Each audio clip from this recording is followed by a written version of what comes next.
বঙ্গে ভোট যুদ্ধ, শেষ মুহূর্তের ঝোড়ো প্রচার দলের কাণ্ডারীদের। সোমবার ঝাড়গ্রামে মেগা রোড শো বিজেপির প্রাক্তন রাজ্য সভাপতি দিলীপ ঘোষের। ঝাড়গ্রামের বিজেপি প্রার্থী লক্ষ্মীকান্ত সাউয়ের সমর্থনে প্রচার করেন তিনি।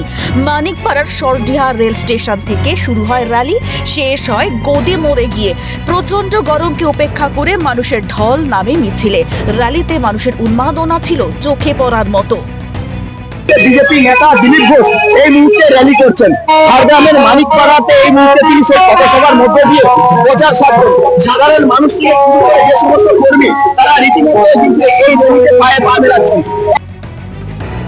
রোড শো চলাকালীন বিজেপির প্রাক্তন রাজ্য সভাপতি দিলীপ ঘোষ জানান, এবারের নির্বাচনে কেন্দ্রীয় বাহিনী অ্যাকশন মোডে রয়েছে, ওরা নির্বাচন বুঝে নেবে। তৃণমূলের কর্মী সমর্থকরা যতই পোস্টার ব্যানার ছিড়ুক, ভোটে জিততে পারবে না।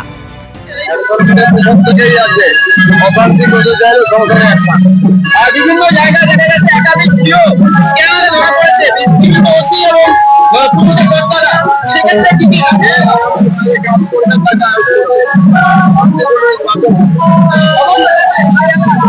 সেই বিষয়টি কি বলবেন?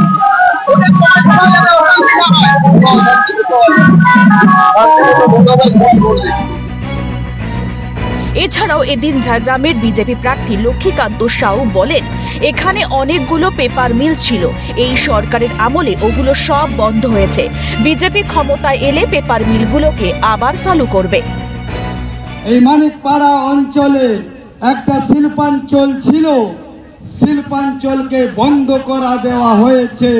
এই তৃণমূলের শ্রমিক ইউনিয়ন অত্যাচার করে সমস্ত আমাদের যে কাগজ শিল্প ছিল সেগুলো বন্ধ করে দিয়েছে।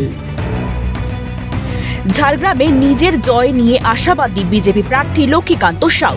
ঝাড়গ্রামে পদ্ম ফুটবে বলেই জানান দলের কাণ্ডারী দিলীপ ঘোষও। নজর এখন ভোট বাক্সে। বিদেশ বেড়ার রিপোর্ট, ক্যালকাটা নিউজ।